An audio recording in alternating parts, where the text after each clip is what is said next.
नमस्कार दोस्तों, कैसे हैं आप सभी। आज हम बात करने वाले हैं 1989 में घटे एक बहुत ही इम्पॉर्टेंट किडनैपिंग केस की। ये केस इम्पॉर्टेंट इसलिए है क्योंकि इसने इंडिया की हिस्ट्री को बहुत मायनों में प्रभावित किया है। आज हम बात कर रहे हैं इस किडनैपिंग केस की, तो इसके लिए हमें थोड़ा सा पीछे जाना पड़ेगा 1965 में। 1965 यानी कि पाकिस्तान ऑक्यूपाइड कश्मीर, जो कि लद्दाख और जम्मू कश्मीर का एरिया है, वहाँ पर एक फ्रंट फॉर्म होती है और उस फ्रंट का नाम रहता है प्लेबिसाइड फ्रंट। प्लेबिसाइड फ्रंट का एक आर्मी विंग भी है जिसका नाम है नेशनल लिबरेशन फ्रंट। इस फ्रंट का काम ये है कि प्लेबिसाइड कराने के लिए प्रयासरत है, अर्थात ये चाहता है पाकिस्तान ऑक्यूपाइड कश्मीर के अलावा भी जितना कश्मीर है वो पाकिस्तान के पास चला जाए, क्योंकि पाकिस्तान में मुस्लिम बहुल आबादी है और वह विभिन्न तरीके से चाहता था कि प्लेबिसाइड करा के, मतलब लोगों के मत लेकर, पाकिस्तान में कश्मीर को मर्ज कर दिया जाए।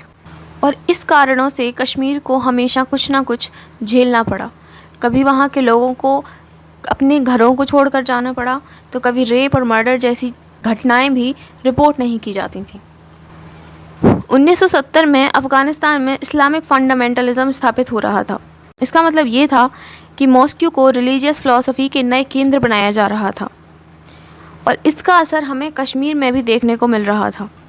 अब होता ये है, अफ़गानिस्तान की सक्सेस देखकर पाकिस्तान कश्मीर वैली का जो एरिया है वहाँ पर पाकिस्तान प्रमोट करता है चांसेस ऑफ सक्सेस, ताकि वह ऑर्थोडॉक्स इस्लामिक ट्रेडिशंस को स्थापित कर सके और लिबरल इस्लामिक ट्रेडिशंस को वहाँ से हटा सके। इसलिए विभिन्न तरीके के प्रयास किए जा रहे हैं। यहाँ इंडिया में प्लेबिसाइड फ्रंट का एक शाखा, जिसको हम कह सकते हैं उसकी एक फ्रंट फॉर्म की जाती है। फ्रंट 1970 में फॉर्म की गई, लेकिन इसकी एक्टिविटीज़ 1980 में लाइमलाइट में आई। 1984 में इस ग्रुप को पाकिस्तान के द्वारा, वहाँ बैठे आर्मी चीफ्स के द्वारा, आर्मी पर्सनल्स के द्वारा और कुछ ग्रुप्स के द्वारा इंडिया में ये टास्क दिए जाते थे कि कश्मीर वैली में इंसर्जेंसी पैदा की जाए। इंसर्जेंसी पैदा हो भी गई और इस कारण से वहाँ के हालात बहुत बिगड़ गए। उस इंसर्जेंसी को नाम दिया गया ऑपरेशन टोपैक। ये इंसर्जेंसी का मकसद था कि 3 स्टेजेस में इसको कंप्लीट किया जाए। पहला स्टेज था कि बॉर्डर्स को क्रॉस करा के इंडिया में टेरर ट्रेनिंग दी जाए। दूसरा था बॉम्ब ब्लास्ट का एग्जीक्यूशन करना सिखाया जाए ताकि टारगेट किलिंग की जा सके। और तीसरा था लिबरेट मुस्लिम मेजॉरिटी कश्मीर में स्थापित करना, यानी कि मुस्लिम्स को कश्मीर में लिबरेट करना और हिंदुओं को वहाँ से हटाना। 1982 में जम्मू कश्मीर के चीफ मिनिस्टर बदलते हैं, लेकिन जो पार्टी जीतती है वह शासन में नहीं आ पाती क्योंकि उसमें स्प्लिट हो जाता है और इस कारण वहाँ पे पॉलिटिकल चीज़ें डिफरेंटली ग्रो कर रही हैं। फिर पॉलिटिकल और रिलीजियस चीज़ों को जोड़ा जाता है और 1986 में पुरानी मंदिर की जगह पे एक मस्जिद बनवाई जाती है। यहाँ फरवरी में आदेश दिया जाता है अयोध्या के लिए कि वहाँ पर राम मंदिर को खोला जा रहा है और इन कारणों से वहाँ भड़क जाते हैं दंगे। इसकी वजह से जो वहाँ के गवर्नर थे उन्हें अपना इस्तीफ़ा देना पड़ जाता है। अब वहाँ पे दूसरी गवर्नमेंट फॉर्म होती है और यहाँ इंडिया में दिल्ली में स्थापित सेंट्रल गवर्नमेंट की जो प्राइम मिनिस्टर हैं वो भी चेंज होने वाले होते हैं। कश्मीर में जब गवर्नमेंट चेंज होती है तो वहाँ पर होम मिनिस्टर भी बदलते हैं और जो होम मिनिस्टर बदलते हैं उनकी वहाँ के चीफ मिनिस्टर से बहुत कुछ अच्छी बनती भी नहीं है। इसका मतलब ये है कि जम्मू कश्मीर में उस वक्त पार्टी स्प्लिट्स चल रहे हैं। सरकार तो एक पार्टी की है, लेकिन आपसी मतभेद पॉलिटिशियंस में होना आम बात है। वहाँ के होम मिनिस्टर 2 दिसंबर 1989 को शपथ लेते हैं और उनके शपथ की वह खुशी मना ही रहे होते हैं कि 8 दिसंबर को उनकी तीसरे नंबर की बेटी का अपहरण कर लिया जाता है। अपहरण करने के बारे में एक अंग्रेज़ी अखबार ने छापा था कि कुछ 4 लोग एक कार में आते हैं और जो उनकी बेटी बस से सफ़र करती थी, कॉलेज में MBBS कर रही थी, तो उन्हें बस से गन पॉइंट से उतार कर किडनैप कर ले जाते हैं। फिर कुछ वक्त बाद वहाँ के अखबार को सूचना दी जाती है कि होम मिनिस्टर की बेटी को किडनैप कर लिया है और यदि उनकी रिहाई चाहते हैं तो 5 नेशनलिस्ट को रिहा करना होगा। न्यूज़पेपर एडिटर ये न्यूज़ सुनते ही तुरंत इस बात को गवर्नमेंट तक और होम मिनिस्टर तक पहुंचाते हैं।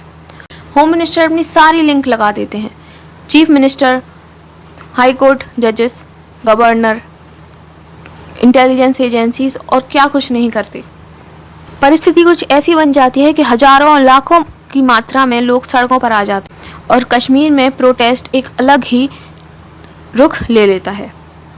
ऐसी सिचुएशन में वहाँ के होम मिनिस्टर के पास 2 ही रास्ते थे, या तो देश को चुने या फिर अपनी बेटी को चुने, और उन्होंने अपने परिवार को चुना।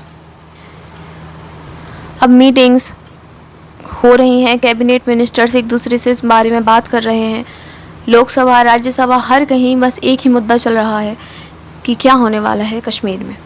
होता कुछ यूँ है कि वहाँ के जो चीफ मिनिस्टर थे उनके पास प्रधानमंत्री का फ़ोन कॉल आता है और प्रधानमंत्री साहब कहते हैं कि आप हमारी मदद कीजिए और हम आपके पास एक टीम भेज रहे हैं, कुछ ही वक्त में आपके पास आ जाएगी और इस मामले को जल्द से जल्द सुलझाइए।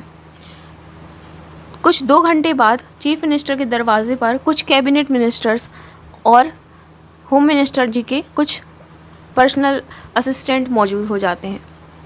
इसके बाद चर्चाएं होनी शुरू होती हैं।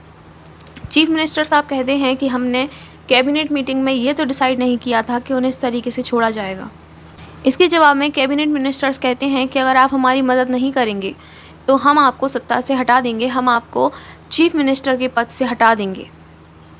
और यह सुनकर चीफ मिनिस्टर जी कहते हैं कि अगर आप इंडिया को इस तरीके से डुबाना चाहते हैं तो गवर्नमेंट ऑफ इंडिया बन के आप इंडिया को भले ही डुबाएं, लेकिन मुझे लिख कर दे दीजिए कि आप ये कह रहे हैं। और जो मौजूदा कैबिनेट मिनिस्टर्स थे वो लिख कर भी दे देते हैं। इसके बाद चीफ मिनिस्टर ने अपने एक इंटरव्यू में कहा था कि उन्होंने रिपोर्ट्स और ये सिग्नेचर जो उन्होंने किया था ये सब उन्होंने प्रेसिडेंट को फॉरवर्ड भी कराया है आगे जाकर। चीफ मिनिस्टर साहब उनसे कहते हैं कि आप जो कर रहे हैं वो देश के लिए बिल्कुल भी सही नहीं है। मेरा मानना है कि आपको डिप्लोमेटिक पावर्स यूज़ करना चाहिए और नेशनलिस्ट को रिहा करना कोई ऑप्शन नहीं होता। ये देश की सिक्योरिटी के साथ एक बहुत बड़ा खिलवाड़ है। इसके जवाब में होम मिनिस्टर साहब के जो पर्सनल असिस्टेंट मौजूद थे वह कहते हैं कि होम मिनिस्टर जी की बच्ची की रिहाई उन्हें हर हालत में चाहिए, चाहे उसकी कुछ भी कीमत चुकानी पड़े। अगले दिन 5 नेशनलिस्ट को रिहा कर दिया जाता है और उसके 2 घंटे बाद होम मिनिस्टर की बेटी को भी वो लोग हॉस्टेज से रिहा कर देते हैं। खैर ये मामला तो यहाँ संभल जाता है, लेकिन इसके बाद कश्मीर में जो कंडीशंस बनी, कश्मीर में 1989 से 1993 तक इंसर्जेंसी का एक ऐसा माहौल रहा है जिसमें ना जाने कितने मर्डर्स, किडनैपिंग और टारगेट किलिंग की गई। यहाँ तक कि बड़े बड़े ऑफिशियल्स को भी मार दिया और ना किसी को पता है, ना ही कार्रवाई की गई, ना ही कुछ ज़्यादा कुछ हो सका। आर्मीज अपना काम कर रही हैं बट स्टिल वहाँ पर कंडीशंस बहुत डिटीरियरेटेड हो चुकी थी, उन्हें संभाल पाना इतना आसान नहीं था। इसके अलावा आर्टिकल 370 एक बहुत बड़ा कारण भी रहा है जिसकी वजह से कश्मीर में इंसर्जेंसी ने अपने कदम बढ़ाए हैं। इसके बाद 2004 में जम्मू कश्मीर लिबरेशन फ्रंट ने किडनैपिंग एक्सेप्ट की और केस उन पर दर्ज हुआ। 2022 में एक रिपोर्ट के मुताबिक और कुछ न्यूज़पेपर्स में छपी न्यूज़ के अकॉर्डिंग विक्टिम ने अपने दोषियों को पहचान लिया था और इसके बाद उन पर केस अभी भी चल रहे हैं। तो दोस्तों ये थी 1989 में घटी कश्मीर की किडनैपिंग की केस। ऐसी ही सत्य घटनाएं, करंट अफेयर्स की न्यूज़ और डिफरेंट टॉपिक्स पर पर्सपेक्टिव हम लाते रहते हैं। इस चैनल को सब्सक्राइब कीजिए, लाइक कीजिए, कमेंट में अपनी राय ज़रूर दीजिए कि आपको आज का अंक कैसा लगा और बेल आइकन दबाना बिल्कुल मत भूलना।